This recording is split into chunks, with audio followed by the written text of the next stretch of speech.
Nous sommes ici à Finafa, l'un des quartiers de l'arrondissement de Godomè, relié au littoral par ce pont d'une centaine de mètres. De cette position, il est quasi impossible d'imaginer l'ampleur de la pollution aux abords du pont construit à coups de milliards.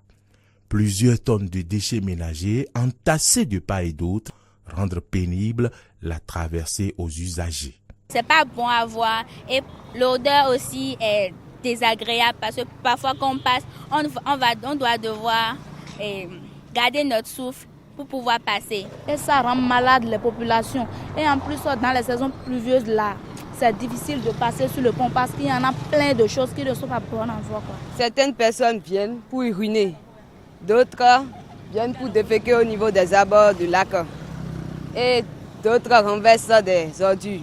La fois passée, il y a un monsieur qui est venu avec un camion de pain, puis il a jeté le pain là, sur le lac.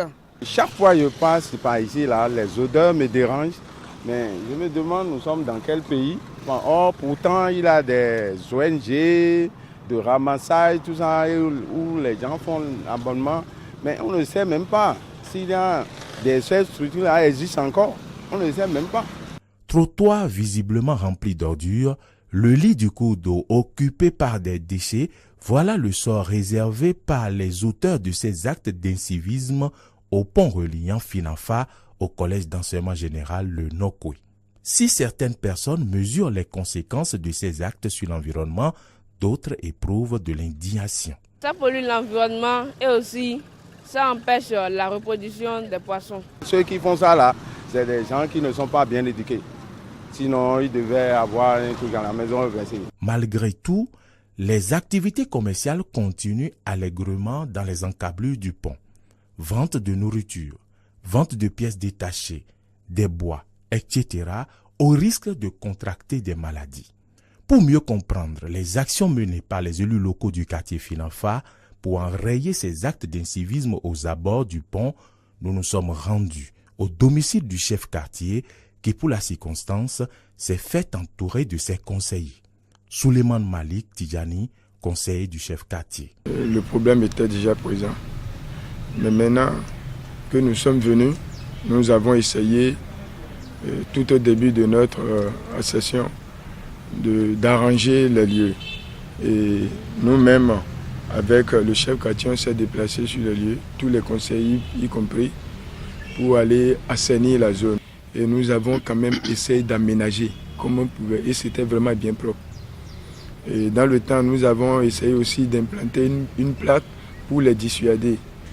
Et nous avons remarqué par la suite que d'aucuns sont venus s'installer, prétendant qu'ils sont les propriétaires des lieux.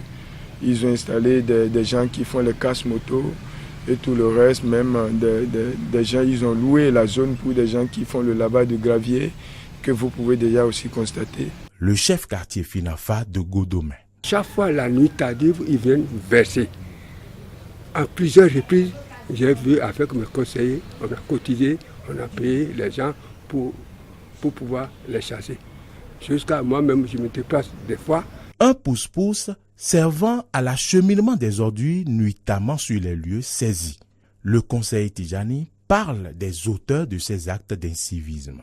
Il y a les riverains directs, ceux qui sont à côté, qui ne veulent pas payer, et les agents qui viennent faire les collectes des ordures, qui viennent verser directement sur le site.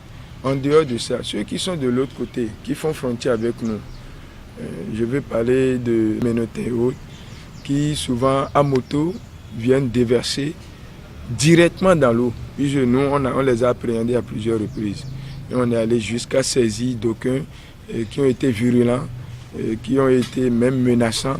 Mais bon, comme nous ne sommes pas des forces de l'ordre pour réprimer, bon, des fois, la nuit tardive, quand tu passes, on remarque aussi des gens qui défèquent directement, ils tiennent le pont, ils défèquent directement dans le pont. Donc c'est vraiment un problème que nous ne pouvons pas arriver à gérer tout seul.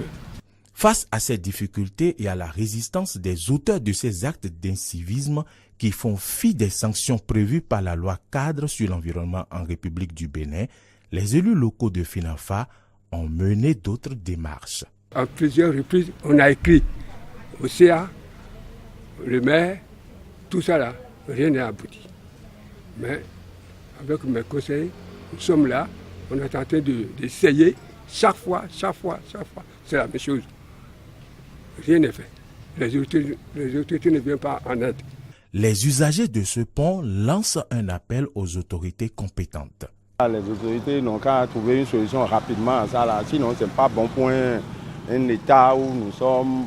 Ça montre un mauvais aspect dans le pays. Ce n'est pas du tout bon. On demande seulement à l'État de venir dégager les ordures du pont de Godomé parce que c'est pas bon à voir et l'odeur aussi est désagréable. Voilà un dossier urgent dont le conseil communal de la commune d'Aboum-et-Calavi devrait se saisir si l'on sait qu'à la reddition des comptes de l'année 2018, le maire Georges Bada a affirmé que l'année 2019 sera l'année de lutte contre les déchets.